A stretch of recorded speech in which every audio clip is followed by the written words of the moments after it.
eu não vou aplicar conteúdo, eu vou deixar para começar a unidade 3 semana que vem, eu peço que quem não fez o AVA, por favor, conclua ele hoje, porque a gente vai fechar nota e isso vai, querendo ou não, prejudicar vocês de alguma maneira.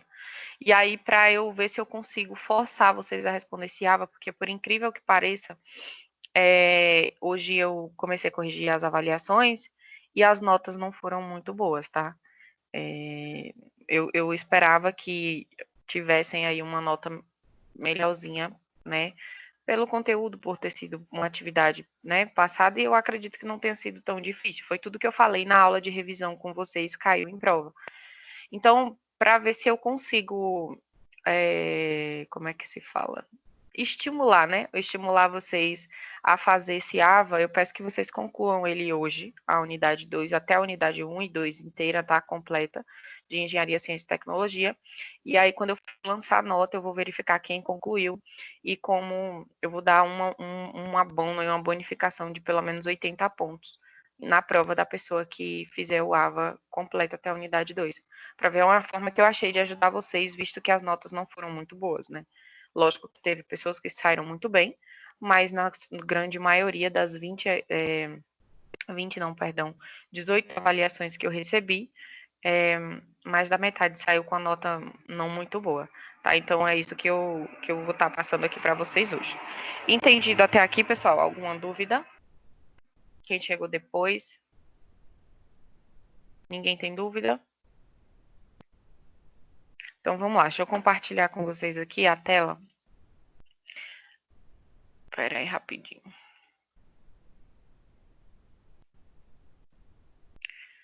Vocês estão conseguindo ver aqui a avaliação? Todo mundo está vendo?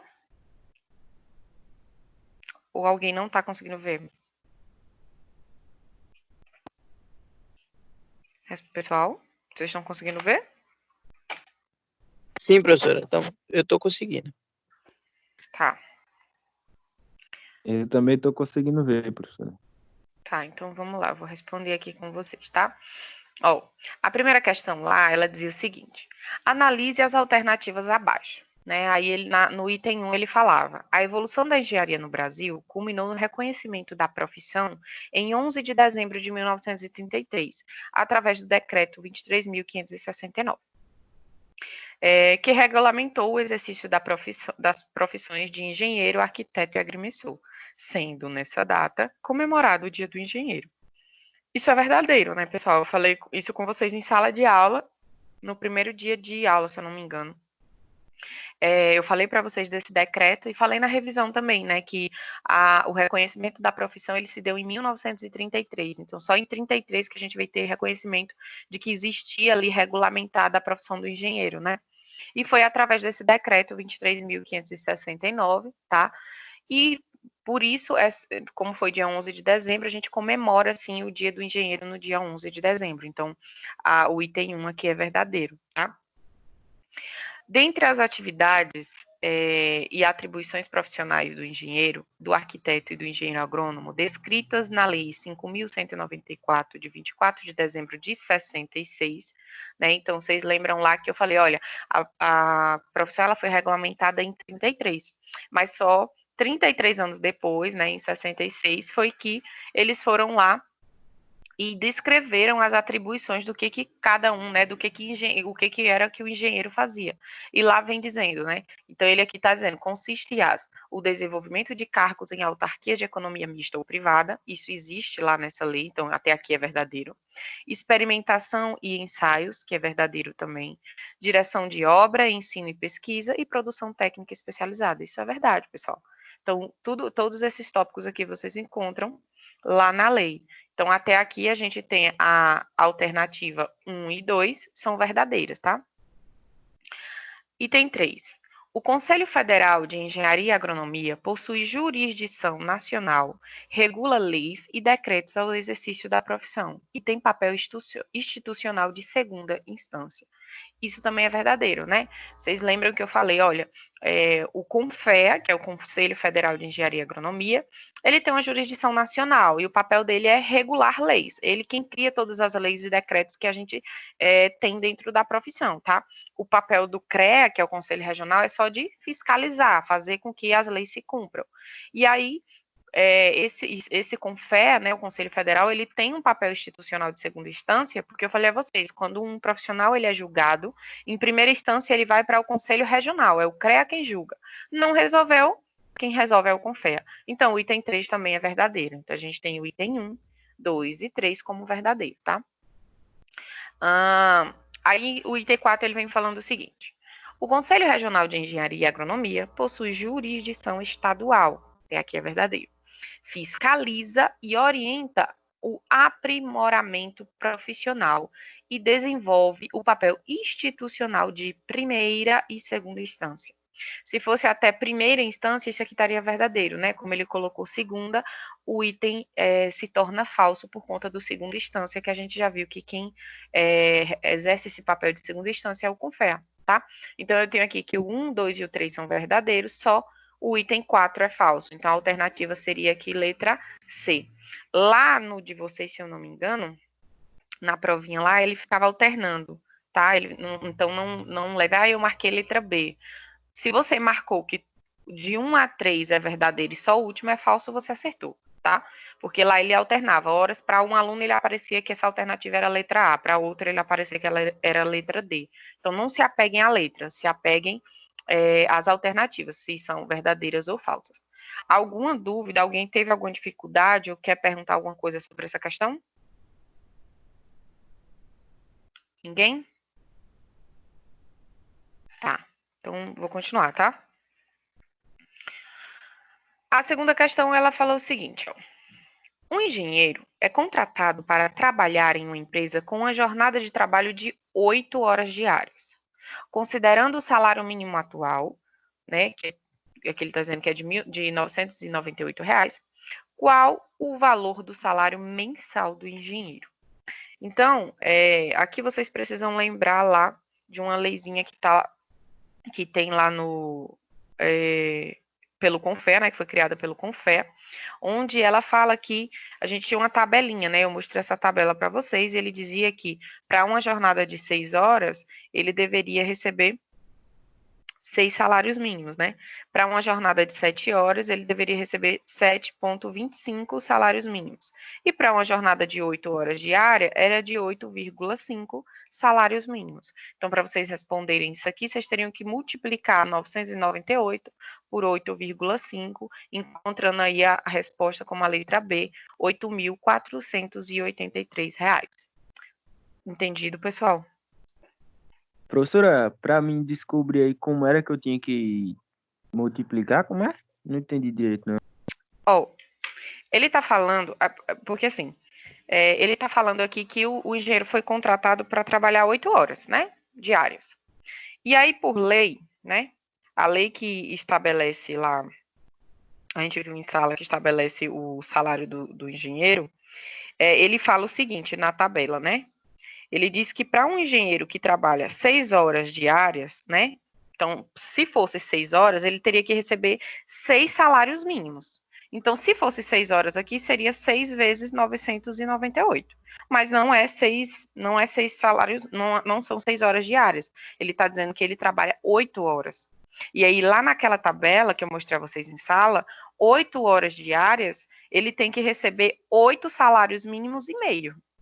Tá? Então, como é que eu vou fazer essa multiplicação aqui? Ele tem que receber 8,5. Então, você multiplica 998 por 8,5. Entendeu? Entendi, professor, entendi. Obrigado. Disponha. Mais alguém tem alguma dúvida? Não, né? Posso seguir, então. Pronto, então a alternativa da letra B aqui seria, ou da segunda questão, perdão, seria a letra B, tá? Vamos lá. Terceira questão. A terceira, ele pergunta assim, a resolução, né, do Conselho Nacional de Ensino, né, e de Ensino Superior, em 2002, ele instituiu a diretriz curricular, né, as diretrizes curriculares nacionais do curso de graduação em engenharia. De acordo com esta resolução, descreva qual a carga horária mínima e como são formados os cursos de graduação em engenharia. A gente viu isso em sala também, se eu não me engano, e eu falei disso na aula de revisão também, né? A gente viu que na aula de revisão, eu falei para vocês que os cursos de engenharia, né, essa resolução, ele vem apontando que, para ser considerado um curso de engenharia, a carga horária mínima é de 3.600 horas. Então, vocês têm que ter estudado pelo menos 3.600 horas, mas isso não se refere só à sala de aula, tá? Isso é contemplado ali as horas extracurriculares, que a gente chama, que são cursos feitos externos, né, que para vocês se formarem, é importante vocês lembrarem disso, que vocês precisam ter, sim, alguns cursos feitos, né? E aí, para receber o diploma, você dá a entrada lá nos cursos de hora extra que você fez a parte da faculdade. Então, esses cursos, eles entram lá nessas 3.600 horas. Então, para ser considerado um curso de nível superior na área de engenharia, tem que ter ali, no mínimo, 3.600 horas cursados, tá? Além disso, ele diz aqui, né, que eles são divididos em que forma os cursos são divididos, né? Então, eles são formados através de núcleo, vocês viram isso? Então, eu tenho o núcleo básico, o núcleo profissionalizante e o núcleo específico, né? Então, a gente viu que 30% era de núcleo básico, 15% era de profissionalizante e 55% era de específico. Né, que vocês viram que o básico é o que vocês estão vendo agora, né, que é comum para todas as engenharias. A parte profissional também, ela é comum para algumas engenharias, porém a instituição que ela vai delimitar ali qual é a área profissional que ela vai focar mais dentro do curso de engenharia que a instituição oferece. E os específicos são aqueles obrigatórios, né, que tem que ter, no mínimo, por exemplo, tem que ser essas disciplinas específicas para um engenheiro civil. Então, essa parte é 55% fundamentada, ela não é alterada e todas as instituições fornecem ela. Tá? Então, era essa a resposta que eu queria aqui para a terceira questão. Alguém tem alguma pergunta? Não? Posso continuar, então, né? No caso, a senhora queria que a gente colocasse esse texto todo ou só as 3.600 horas? Você repete a pergunta, por favor, que eu não entendi. Tipo, a senhora queria que a gente colocasse essa resposta completa ou somente as 3.600 horas? Completa. Não adianta só. Ele pergunta aqui, ó, qual a carga horária mínima e como são formados os cursos. Então, você precisava da carga horária, 3.600 horas, e especificar como eles são formados, né? Em núcleo básico, específico e profissionalizante. Tá bom? Tá certo. Vamos lá. Na quarta questão. Na quarta questão, ele fala o seguinte. A resolução número 1002, de 26 de novembro de 2002, trata do Código de Ética do Profissional da Engenharia. Dentre seus artigos, o artigo 10º apresenta as condutas vedadas, ou seja, tudo aquilo que é proibido, né? Discorra sobre essas condutas em relação aos demais profissionais. Aí, lá na aula de revisão, eu falei assim para vocês, pessoal, eu não cobro número, eu não cobro que se apeguem a nada disso, mas eu cobro a leitura do artigo para que vocês tenham conhecimento, né? E aí eu queria que vocês tivessem lido pelo menos o Código de Ética para saber responder essa questão. Então, lá dentro do Código de Ética, dentro desse artigo 10º, ele é subdividido em vários tópicos, tá? Condutas vedadas em relação ao cliente, em relação ao profissional, em relação ao colega de profissão. Então, ele está pedindo aqui para vocês apresentar quais são essas condutas vedadas dentre, né, os demais profissionais da engenharia. Em relação aos profissionais, né, que têm a mesma profissão que você. Então, lá a gente viu, né, eu falei até em aula, que era proibido, por exemplo, intervir no trabalho de outro profissional sem autorização. Então, mesmo que uma pessoa, não, eu contratei, né, contratei ali um engenheiro para fazer, vamos lá, contratei um engenheiro civil para construir minha casa, mas eu queria a sua opinião, você tem como ir lá na obra comigo? Você sabe que o cliente está lhe dando o cliente está lhe dando autorização ali, mas por ética profissional você vai chegar até o seu cliente e você vai falar, olha, por mim não tem problema nenhum, mas se você pudesse primeiro conversar com o profissional que está acompanhando a obra, para que não haja nenhum desentendimento, né, nenhum desconforto, eu vou tranquilamente. Aí o profissional dizer por ele não tem problema nenhum, né? Não tem problema nenhum, aí você pode ir. Então, isso era um exemplo a ser citado aí entre esses comportamentos de condutas vedadas, tá? Entendido, pessoal, aqui? Eu só queria a conduta em relação ao profissional, a outro profissional. Não precisava citar todas as condutas vedadas, não. Professora, Oi. se eu coloquei coisas a mais em relação ao Não tem cliente, problema. alguma coisa está errada? Não, se você conseguiu responder o que a questão pediu, eu não me incomodo com o que tem a mais, não. Viu? Tá.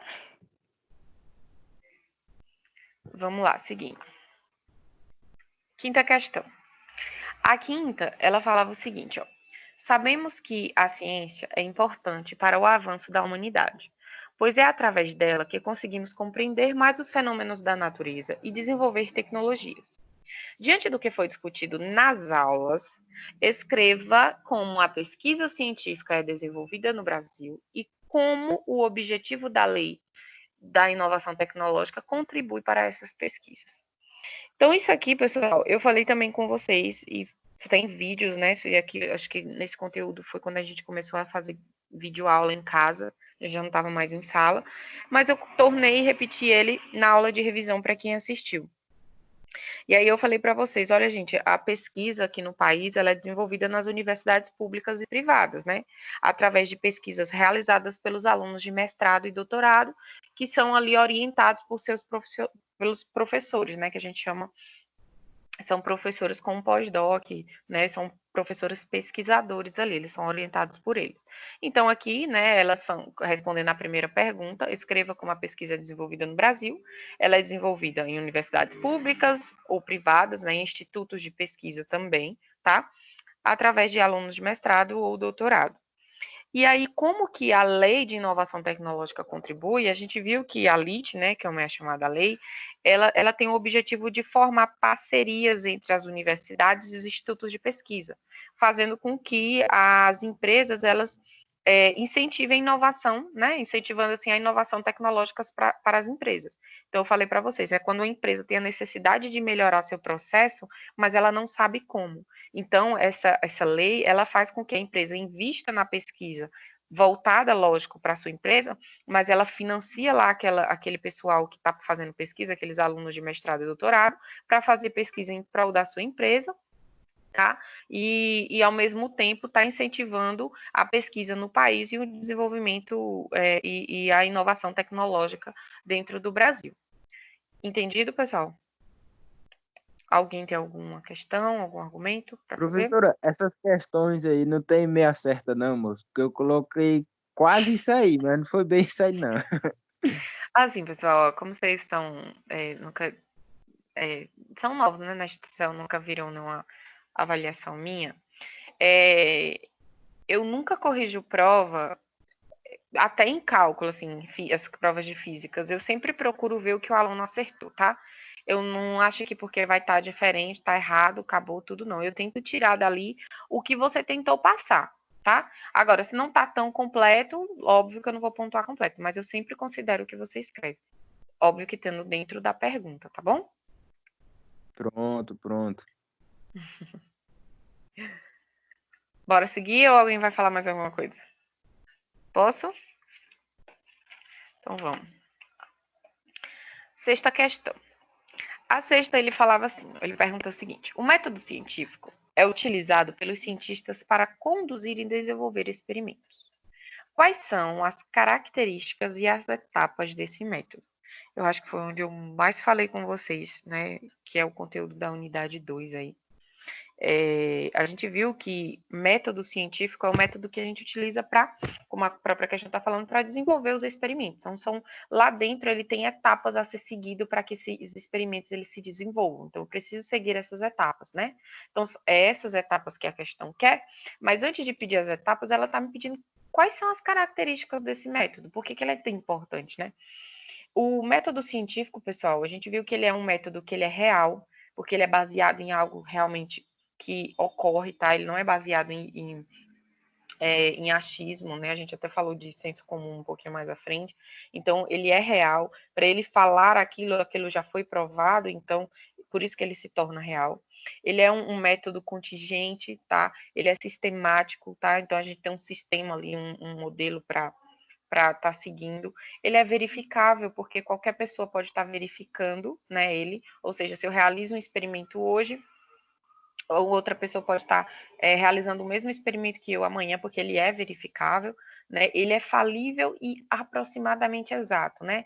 Falível e aproximadamente exato, por quê? Porque ele pode ser alterado. Teorias que antes eram consideradas corretas, hoje elas não são mais. Então, o método científico, ele é falível e aproximadamente exato. A gente vê que a ciência, ela tem um avanço e muitas vezes ideias que eram consideradas corretas, atualmente elas não são mais. Então, como característica aí, a gente tem que as características são real, contingente, sistemático, verificável, falível e aproximadamente exato. São essas 6 características que vocês deveriam ter respondido aí na questão, tá? Isso só de característica. Agora, quando a gente parte para as etapas, a gente viu que as etapas eram o quê? Para lembrar das etapas, lembra lá da aula que eu falei do detergente, né? Lembra lá? Então, lá eu falei, olha, primeiro a gente observou. Então, a primeira etapa era a observação. Depois, você levantou hipótese. Ah, mas por que isso está acontecendo? Será que é por isso ou por aquilo? Então, você levantou hipótese, né? Então, primeiro observação, segundo hipótese. Levantei uma hipótese, eu vou partir para onde? Para minha experimentação. Tá? Depois da experimentação, eu concluo, eu faço a conclusão. Ah, professora, mas ainda pode acontecer de ter mais coisa aqui? Pode. Dependendo se a sua experimentação deu algum problema, deu algum erro, né, não condiz com a sua hipótese, você vai reavaliar a sua hipótese. Reavaliou a hipótese, vai voltar para uma nova experimentação, tá? E, por fim, você faz a sua conclusão, ou ainda mais pode fazer uma experimentação adicional, caso você queira, e depois você escreve a teoria. Então, essas eram as etapas aí do método científico e as características. Tudo bem, pessoal? Ou não? Nada bem. Alguma Pode dúvida? continuar, Posso seguir? 7ª questão.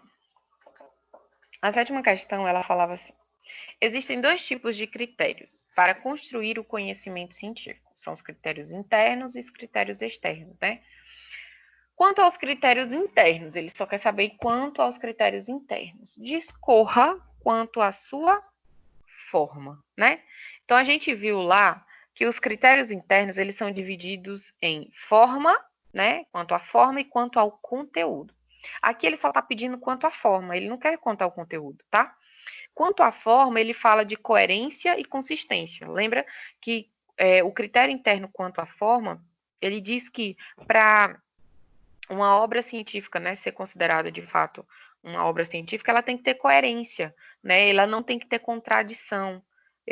O que eu tenho no início, o que eu objetivo lá, né, no início, no final tem que ser concluído. Então, a obra tem que ter coerência e tem que ser consistente. E eu falei para vocês que para uma obra ser consistente, ela precisa ter uma boa argumentação, ela ser firme nas argumentações, tá? Então, essa era a resposta da 7ª questão. Tudo bem?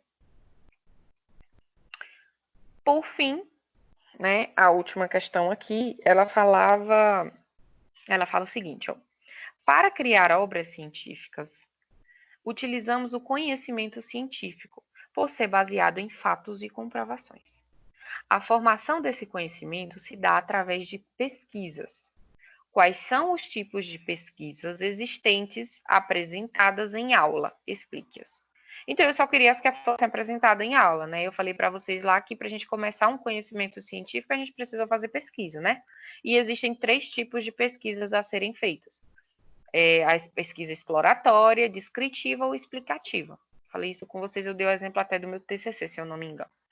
Né? E pesquisa exploratória é aquela que se apega à bibliografia. A gente vai para a bibliografia, procurar nos livros, nos artigos científicos, né, teorias que já foram escritas dentro daquele tema que eu quero ganhar conhecimento. Então, essa é a primeira pesquisa, que é a pesquisa exploratória. A segunda é uma pesquisa descritiva. O que seria essa pesquisa descritiva? Essa pesquisa descritiva, ela está relacionada ali ao registro de fatos que foram observados. Então, lembra que eu falei para vocês, ela se dá através de questionários, né, que a gente realiza, e ali não está a sua opinião, você só foi buscar aquele conhecimento através do que foi observado. Eu dei até o exemplo de Lapão, que eu fui, realizei um questionário com a comunidade, né, eu acho que vocês lembram disso tudo. Depois, por fim, a última pesquisa é a pesquisa explicativa. Essa pesquisa explicativa ela está relacionada com algo que vem de fato para comprovar, explicar por fim a teoria que você está escrevendo. E eu falei a vocês que ela só se dá através de experimentos. Então, ela é uma pesquisa experimental. Então, a resposta da 8ª questão era pesquisa exploratória, descritiva e explicativa, né? Sendo assim que vocês tinham que explicar cada uma delas. Tudo bem, pessoal? Até aqui todo mundo conseguiu entender? Ou não? Podem falar, pessoal. Eu entendi aí, professora. Por mim tá tranquilo. Tá, e aí como chegou mais gente, deixa eu falar novamente aqui o que eu falei na aula no início. A aula de hoje, eu não vou dar conteúdo novo, não vou iniciar a 3ª unidade, eu vou deixar para iniciar ela semana que vem, tá? Por que que eu vou fazer isso? Primeiro que eu acho que vocês merecem um pouquinho de descanso na cabeça por conta da correria que eu acredito que foi semana passada, de uma atividade em cima da outra para entregar valendo nota, né? E segundo, porque eu verifiquei o AVA de vocês, infelizmente mais da metade da sala não fez o AVA, tá? Não sei se é pelo falta do conhecimento por terem entrado agora, mas acho importante deixar claro aqui que não adianta nada tirar uma boa nota na prova, tá? Mesmo que tirem nota boa nas 2 provas, se o AVA de vocês não ficarem completos, tá? Vocês são reprovados. Eu tive vários casos semestre passado de alunos que passaram com notas excelentíssimas até, em física, em outra disciplina também, nessa disciplina em questão, e eles reprovaram, né? Em engenharia e profissão, que é essa disciplina que vocês pegam hoje, chamada Engenharia, Ciência e Tecnologia, eu tive caso de 3 alunos que perderam essa disciplina por não fazer o AVA. Então, assim, hoje, como eu vou estar encerrando a aula mais cedo, o que eu quero é que vocês entreguem esse AVA completo até a 2ª unidade hoje. Então, 1ª e 2ª unidade completa vocês precisam fazer hoje. E aí, como, além disso, eu já verifiquei a prova e eu vi que as notas não foram tão boas assim, como eu imaginei que seriam, para quem conseguir me entregar esse AVA aí até hoje completo, eu vou estar ajudando vocês aí em 80 pontos na prova, tá bom? Alguma dúvida? Todo mundo entendeu direitinho? Professor, Oi, Jennifer. tipo, se eu já fiz, mas aí se eu errei lá na atividade, uma questão ou 2 questões, eu refaço ou não? Ou não preciso? No AVA? No AVA. Não, eu acho que mesmo que você... O AVA é assim, ó. Mesmo que você errou, ele mostra que você fez, entendeu? Não é que eu queira eu quero que vocês tentem realmente. E aí, assim, o que acontece muito? O AVA, a gente vê lá o percentual. E a diretoria, ela avalia muito isso. Que a gente entra pelo perfil do aluno e vê lá, o cara fez 100%. Quando eu vou olhar, ele não errou nenhuma. E é muito estranho uma pessoa que vai responder questões e não errar nenhuma, tá? Então, ali a gente já avalia que aquele aluno, de fato, e além de não errar nenhuma, tem o tempo que ele fez. Ninguém consegue fazer, por exemplo, 2 unidades, né? Sem errar nada, em, por exemplo, um dia, algumas horas. Teve caso de fazer em 2 horas. Eu sei que vocês têm lá o Braille, né? Que tem lá todas as respostas, a gente sabe disso. Mas isso não convém, eu acho que não convém ser feito aqui, entendeu? Aí o que acontece? É até válido você falar isso, que a professora, eu errei. Porque quando a gente vê que o aluno erra, é porque a gente sabe que o aluno fez. E é isso que eu quero de vocês.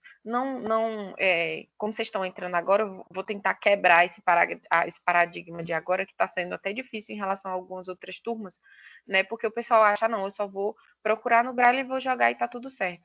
é como eu falei lá na mensagem que eu mandei na aula de física. Eu acho que é algo que vocês estão correndo atrás, é um diploma, e não é um diploma que eu acredito que vocês querem utilizar ele dentro da gaveta, né? É algo que eu acho que vocês querem, de fato, utilizar na assinatura de vocês, em projetos que vocês serão contratados para realizar. Então, eu peço que, por favor, se dediquem um pouquinho, que eu sei que é sacrificante, mas que vai valer a pena. Eu garanto a vocês que um dia isso vai valer a pena, tá bom? Professor, boa Oi. noite, professora. Tadeu. Boa noite. Tá? Tem como a senhora ver se o meu tá entregue, se tá faltando alguma coisa, porque eu não sei nem mexer naquele trem direito. Tem hora que é tanta coisa que acontece lá naquele aba que eu fico doido. Eu vou fazer assim, Tadeu. Quando eu encerrar aqui a aula, eu vou olhar e aí eu te procuro no WhatsApp e falo, tá bom? Tá ok. Aí eu não se preocupe não, que eu não esqueço não. Assim que eu encerrar aqui, eu olho logo, tá bom? Mais alguém, pessoal? Ah, outra coisa. Hoje. Quando mais ou menos sai a nota da prova? Dia 4. Dia 4 eu vou estar publicando todas as notas de todas as disciplinas que eu leciono, tá? Tá, obrigada. Ah, outra coisinha também que eu não posso esquecer. Pessoal, ontem, se eu não me engano, o governador do estado se manifestou em relação às aulas, né? O retorno das aulas, que estavam previstos para o dia 3 agora, né? Mas, infelizmente, ele deu uma prorrogada e essas aulas elas vão ser retomadas agora a dia 18 de maio. Então, vamos torcer aí para que, lógico que pode ocorrer dele se manifestar novamente e alterar essa data, né? Mas pode acontecer também dele antecipar, como foi dito no pronunciamento. Então, vamos estar torcendo aí para que tudo se resolva e a gente volte nossas aulas em breve, tá bom? Só para deixar claro aqui para vocês. Bom, então, por fim, né, era isso que eu tinha para apresentar a vocês hoje. Qualquer dúvida, me procurem no WhatsApp, tá bom? Eu estou aqui à disposição. Tá certo, pessoal? Obrigada pela atenção e boa noite a todo mundo. Boa noite. Boa noite, José Carlos.